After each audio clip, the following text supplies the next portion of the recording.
Good morning, everyone, and thank you, Declan. Hope that's okay in terms of the microphone. And delighted to be here, and absolutely delighted at the turnout, and fair dues to the organisers and the weather and everything else that contributed to the event. But particularly everyone here in the room. I mean, the variety of people here is terrific, and it kind of really reflects kind of the broad stance that the native woodland sector has now. I remember the Galway conference back in 2004. Jeepers. You know, it was great to get everyone together in a room because we're so busy and we just don't take time to gather our thoughts and to hear what's going on and to, you know, kind of connect as a kind of community of people who are dedicated towards native woodlands for various reasons. So lots changed in 20 years, including these things, these glasses, I'm afraid. So, okay, my job here is just to talk about the Native Woodland Strategy that was developed by Woodlands of Ireland with input from the complete stakeholders behind native woodlands. Also talk about the progress, the critical mass and momentum that we're now hopefully experiencing within the native woodland sector. Okay, so the first, okay, this is a little bit, anyway, I'll manage, you're fine. I think, and this has been reflected in previous talks, the story of native woodlands, if you like, up until the late 1990s, you know, hasn't been a great read, let's say. There certainly has been a lot of kind of beacons of light during that time. For example, incredible research done, you know, the creation of protected areas. You had voices like Eamon Butler and others, Cran, for example, promoting native woodlands in Ireland and their value. But generally, they occupied a kind of a blind spot. I know certainly as a student, I came out of college thinking that these areas were, if you like, valueless scrub that we had to do something else with. And that can reflect maybe a degree of decline in mismanagement throughout history. In terms of previously, you know, we would have oak selection, make many of our forests oak heavy. And more recently, for example, in recent decades, where some of these areas, significant areas, were felled and replaced with conifers. So we came through that whole decline in native woodland. And then for whatever reason, you know, because of various visionaries like Frida Rowntree, for example, you had the coming of the millennium, which provided a real kind of kickstart to effort. And there's real kind of focus on native woodlands being a kind of demonstration of Ireland's identity at many different levels. And so we saw in the late 90s and the early noughties a whole kind of expansion of different initiatives focusing on native woodland among different stakeholder groups. The establishment of Woodlands of Ireland and all the work that Woodlands of Ireland has done since, which is phenomenal. The People's Millennium Forest Project, managed by Quilcha. The National Survey, for example, the old Woodland Survey undertaken by Quilcha as well. Nash Park Wildlife's ongoing Woodland Restoration Programme. So lots of different initiatives kind of kick-started around that time, including the Native Woodland Scheme that the department runs, which the Minister mentioned.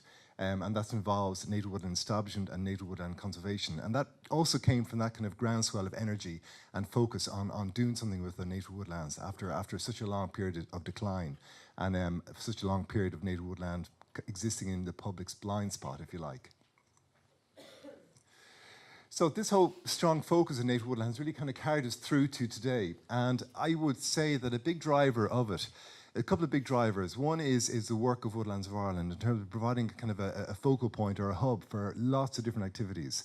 And feeding into that the work of Nash Park Wildlife, of course, the work of the Department of the Forest Service in terms of offering funding under the Native Woodland Scheme, inland fisheries, a whole host of different entities and organisations and stakeholders plugging into that energy and providing almost like a mycorrhizae in terms of reaching out to landowners and hopefully encouraging landowners to come on in and to get involved in native woodland on their land, either restoring existing native woodland, maybe converting conifer to native woodland on key water sensitive sites, for example, and also developing new areas of native woodland to contribute to the expansion of this really valuable resource.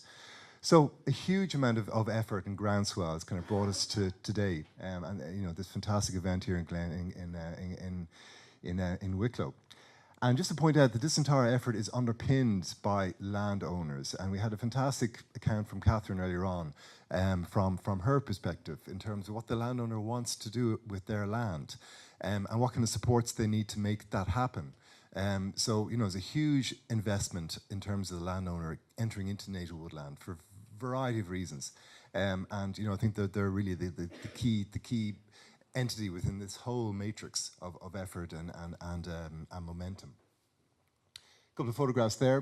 One of the training event that we had at Catherine's site there a few years ago with the Native Woodland Scheme. Declan with the soil auger, always sampling soil and telling us all about that aspect of native woodlands. And also an example in Wicklow, an upland native woodland site, involving pretty much birch woodland, birch pioneer woodland coming out with Scots pine and oak and rowan and other mixtures in there. But the deer fence being a key part of the success of that particular project. That's up in the Wicklow Cap.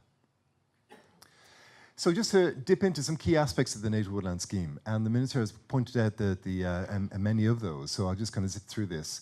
One key element to it, from my own perspective, is the shared ownership. This scheme, it had its birth, if you like, in terms of the focus around the millennium. There was a scheme document prepared by Woodlands of Ireland with input from various quarters.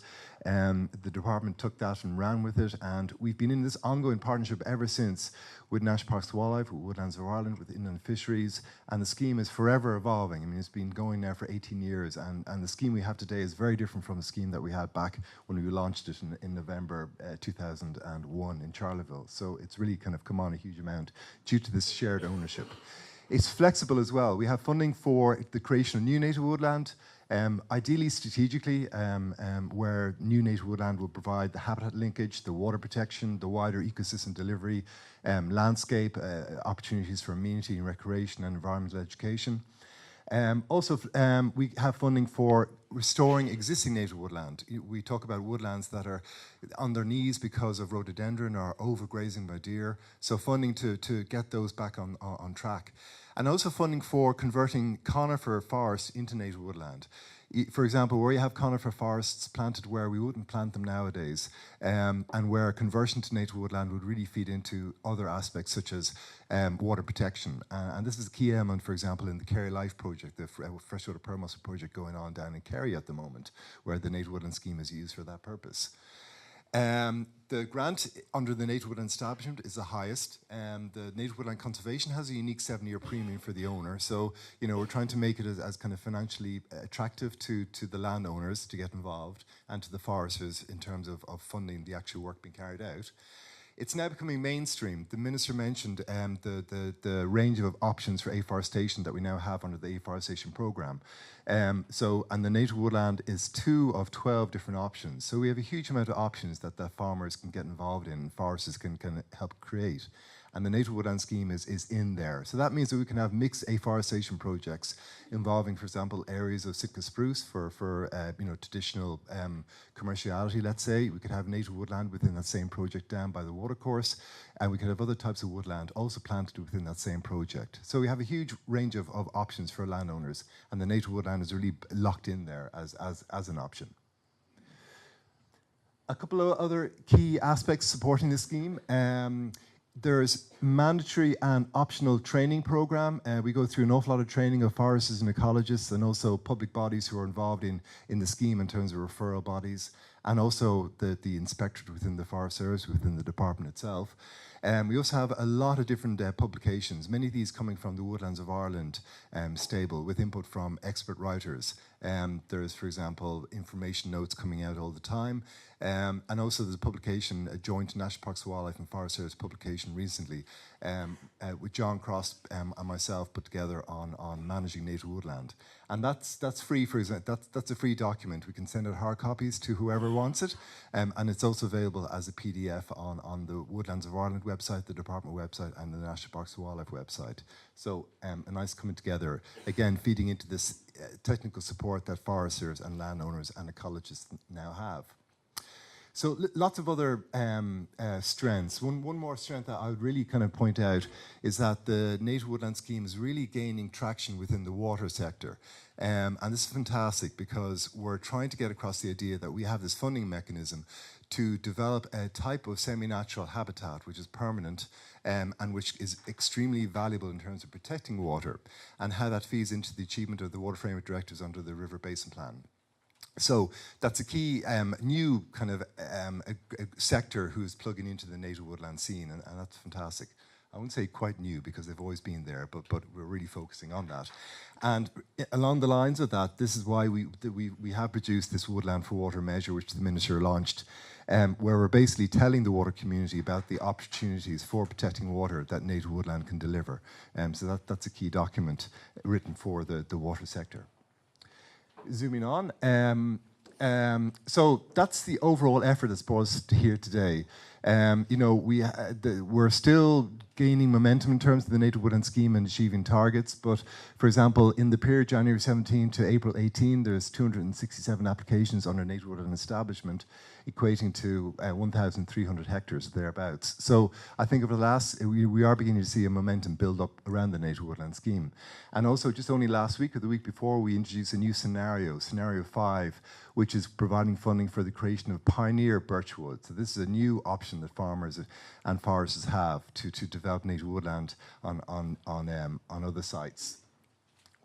The national strategy developed by Woodlands of Ireland set out various goals and targets relating to, for example, promotion of ecosystem services, promotion of the use of forests of native woodland for protection of water and flood water mitigation, for example, and also to where possible, advocate for incorporation of non-timber uses into legislation, policy, planning, management, and other aspects. So this is a key document that set out a vision for native woodland in Ireland, developed by Woodlands of Ireland and launched by the Minister in Ballycoyle a few years ago on that mid-ridden day. I remember it well.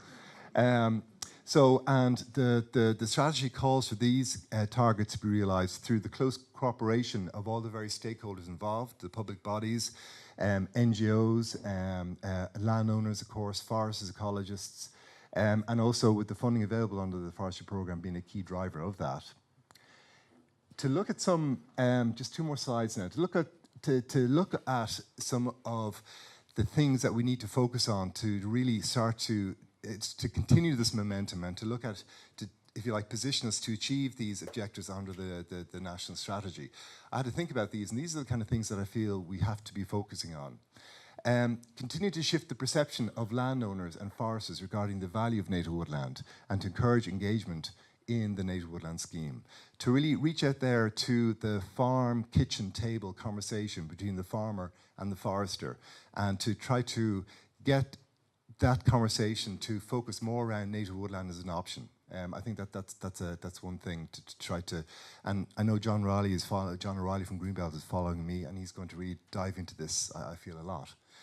To shift the perception of ecologists, environmentalists, planners, and other stakeholders of their perception of forestry, and also how native woodland can be used for other agendas. So I think within the forest sector, we want to get across the idea that forestry encompasses a huge range of different activities, huge range of different approaches, and the current afforestation scheme just demonstrates the variety of forests that we now are engaged in.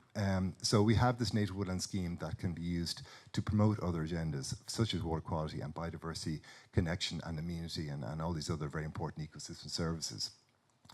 We need to raise the potential of the value of native woodland in terms of farm incomes, and also other aspects of what farmers need to be doing, for example, in terms of the Water Framework Directive commitments. Again, using native woodland in particular areas on the farm in order to provide extra buffering, extra filtration, and what have you, to protect water. And also to continue to link it in with other environmental uses and other environmental agendas. For example, wider interconnectivity of biodiversity areas, for example, landscape, amenity, recreation, wood production, the water quality, of course, again, all these areas have people really dedicated to pushing those agendas. So to be able to reach out and bring those people into it in order to broaden the stance of the native woodland sector. And finally, to boost research, of course, to promote the professional capacity of those involved in native woodland planning and management in terms of the complexity of, for example, CCF, of managing deer. It's a very, very complex type of forestry, so we need to increase the capacity, and we are doing that through the training program that we've run for the last number of years. And there are other issues there, for example, addressing existing legislative policy and support pinch points, to broaden out the sources of funding so that there's other sources of funding flowing into the sector apart from the Native Woodland Scheme, and I know the next speaker, John Riley, is going to very much focus on this. And the Minister mentioned the Woodland Fund that the Forest Service the department is developing now, and hopefully that'll have a big input as well in terms of bringing in extra resources. And also the whole issue of native planting material and what we're doing about protecting ourselves from pests, from climate change, building in resilience into our native woodland so that they can actually survive these waves of pressure that we see coming potentially. So that all brings us to the final kind of statement. You know, are we in a kind of the first half of a boom-bust cycle? There's a huge amount of focus and energy and funding and initiatives. You know, is this going to peter out, or are we actually seeing the real, very significant steps which are sustainable towards achieving the strategy set out by Woodlands of Ireland in the National Strategy for Native Woodlands? I feel, given that we have an increasingly nuanced native woodland sector, and we also have a lot of new faces, a lot of new players coming into the area, that we're much more positioned, far well positioned in terms of achieving the second option, which is basically a sustainable steps towards achieving our objectives under the national strategy. So thank you.